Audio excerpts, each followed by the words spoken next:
ঘটনাটি হজরত ওমর রাদিয়াল্লাহু তাআলা আনহু এর সময়কালের। একদিন হজরত ওমর রাদিয়াল্লাহু তাআলা আনহু তার রাজ্যের প্রজাদের খোঁজখবর নেয়ার জন্য বের হয়েছিল। এমন সময় তিনি দেখতে পেলেন একজন লোক তার পুত্র সন্তানকে নিয়ে রাস্তা দিয়ে কোথায় যেন যাচ্ছিল। তখন হজরত ওমর রাদিয়াল্লাহু তাআলা আনহু বলল, মাশাআল্লাহ, বাবা ছেলের সম্পর্ক চিরদিন অটুট থাকুক। এই কথা শুনে লোকটি বলল, এটি আল্লাহর আমানত, আমার কাছে গচ্ছিত রয়েছে। তার মা মৃত অবস্থায় এই সন্তানকে প্রসব করেছে। পথিক লোকটির কথা শুনে হজরত ওমর রাদিয়াল্লাহু তাআলা আনহু যেন আকাশ থেকে পড়ল।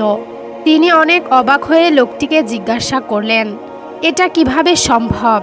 মৃত অবস্থায় কোনো মহিলা সন্তান প্রসব করতে পারে নাকি? তুমি কি পাগল হয়ে গেছো যে এমন কথা বলছো? হজরত ওমর রাদিয়াল্লাহু তাআলা আনহুর এরূপ কথা শুনে লোকটি বলল, তাহলে আপনি শুনে যান ঘটনাটি কি ঘটেছিল। এই কথা বলে লোকটি বিস্তারিত ঘটনা বলতে শুরু করলো। বেশ কয়েক বছর আগে আমি সফরে বের হয়েছিলাম। তখন আমার স্ত্রী গর্ভবতী ছিল। আমি বাসা থেকে বের হওয়ার আগে তাকে বলেছি, তোমার পেটে যে সন্তান আছে সেই অনাগত সন্তানকে আমি আল্লাহর কাছে গচ্ছিত রাখলাম। এই কথা বলে আমি সফরের উদ্দেশ্যে রওনা দিলাম। বেশ কয়েক মাস অতিবাহিত হবার পর আমি সফর থেকে ফিরে আসলাম। এসে প্রতিবেশীর কাছ থেকে জানতে পারলাম যে আমার স্ত্রী মারা গেছে এবং তার জানাজা পড়িয়ে তাকে দাফন করা হয়েছে।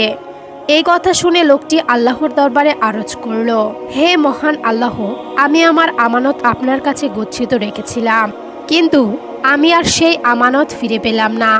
এরপর একদিন আমি আমার প্রতিবেশীর সাথে কবরস্থানের পাশে দাঁড়িয়েছিলাম। এমন সময় আমি দেখতে পেলাম আমার স্ত্রীর কবরে বাতির মতো আলো জ্বলছে। আমি কৌতূহলী হয়ে কবরের কাছে গিয়ে দেখলাম কবর থেকে একটি শিশু বের হয়ে আসলো। এমন সময় অদৃশ্য কোনো লোক আমাকে বলছে, ওহে আমানতকারী, তুমি তোমার আমানত গ্রহণ করো। তারপর লোকটি ছেলেটিকে নিয়ে চলে গেল। এটি আল্লাহ তাআলার কুদরতের এক অসীম নিদর্শন।